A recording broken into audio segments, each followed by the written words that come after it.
Oke, kita langsung aja bedah ulasan dari Jurnal Gadget soal Samsung S26 Ultra yang baru ini.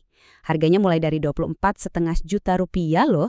Pertanyaannya jadi jelas banget kan? HP flagship ini beneran sepadan nggak sih sama harganya? Yuk kita cari tahu bareng-bareng. Nah, pas lihat pertama kali, jujur deh, pasti banyak yang mikir, loh, kok sama lagi kayak tahun lalu?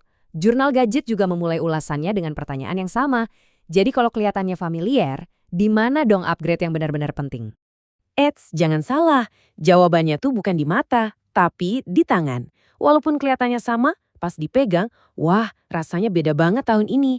Jadi kuncinya tuh ada di sini nih. Samsung balik lagi pakai armor aluminium. Ini material yang lebih enteng tapi tetap kokoh loh. Hasilnya, ponselnya jadi lebih tipis. Dari 8,3 mili jadi cuma 7,9 mili. Kelihatannya sepele ya, tapi buat HP segede 6,9 inci, ini bikin genggamannya jadi jauh lebih enak. Nah, walaupun lebih ramping, jangan kira HP ini jadi kerasa murahan atau ringkih ya. Enggak sama sekali. Bobotnya tetap mantap di 214 gram, jadi pas dipegang tuh dapat banget kesan premium dan pas di tangan. Persis kayak yang kita mau dari HP flagship kan? Oke, dari bodi kita pindah ke bagian yang paling sering kita liatin, layarnya. Dan di sini ada inovasi yang wah keren banget. Samsung ngasih fitur hardware baru yang gunanya buat ngejaga keamanan kita pas lagi di luar. Yang paling penting buat dicatat, ini tuh bukan sekedar filter software ya, ini beneran inovasi di hardware-nya. Jadi pas fitur privacy display ini aktif, layarnya tuh secara fisik bakal ngebatasin sudut pandang. Cuma kamu yang lihat lurus ke depan yang bisa lihat isinya dengan jelas. Jurnal Gadget bahkan punya julukan yang keren banget buat fitur ini, anti ngasal intip. Hahaha, pas banget kan? Bener-bener ngegambarin fungsi utamanya, biar orang di sebelah kita nggak bisa kepo. Coba dibayangin gunanya di kehidupan sehari-hari. Buat kalian para profesional yang sering buka email penting atau file sensitif di tempat umum kayak di kafe atau bandara, ini benar-benar game changer. Privasi total cuma dengan sekali sentuh. Oke, lanjut. Sekarang kita intip bagian yang paling ditunggu-tunggu banyak orang. Kamera. Megapikselnya mungkin kelihatan sama, tapi jangan salah, teknologi di dalamnya itu dirombak total, terutama buat para content creator. Nih, lihat angkanya. Plus 47%, ini angka keramatnya. Jadi, kamera utama 200 megapikselnya sekarang punya aperture f1.4. Artinya apa? Dia bisa nangkap cahaya 47% lebih banyak dari sebelumnya. Ini peningkatannya gede banget dan ngaruhnya langsung ke foto-foto di tempat gelap. Dan hasilnya gimana? Ini kata Jurnal Gadget langsung. Warnanya beneran vibrant dan teksturnya dapet banget.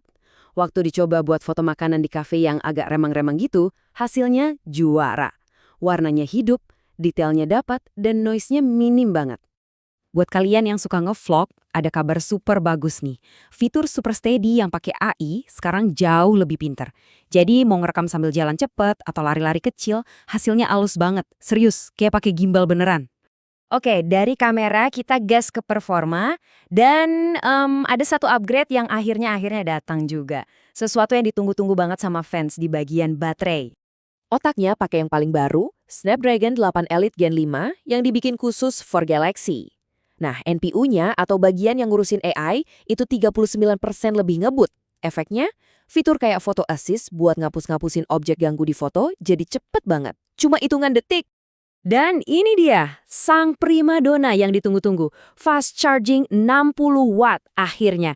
Bayangin ya, dari baterai kosong sampai 75% cuma butuh waktu 30 menit. Ini benar-benar ngubah aturan main buat orang-orang yang super sibuk dan mobilitasnya tinggi. Oke, setelah kita bongkar semua upgrade-nya, pertanyaannya sekarang, jadi gimana kesimpulan dari Jurnal Gadget? Worth it nggak sih S26 Ultra ini? Oke, Jurnal Gadget udah ngerangkum plus minusnya dengan rapi banget.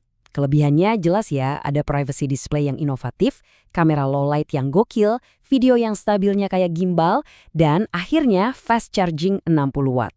Tapi kekurangannya juga ada. Kamera tele 3X-nya ternyata masih sama, belum di-upgrade, terus desain modul kameranya itu kalau ditaruh di meja agak goyang.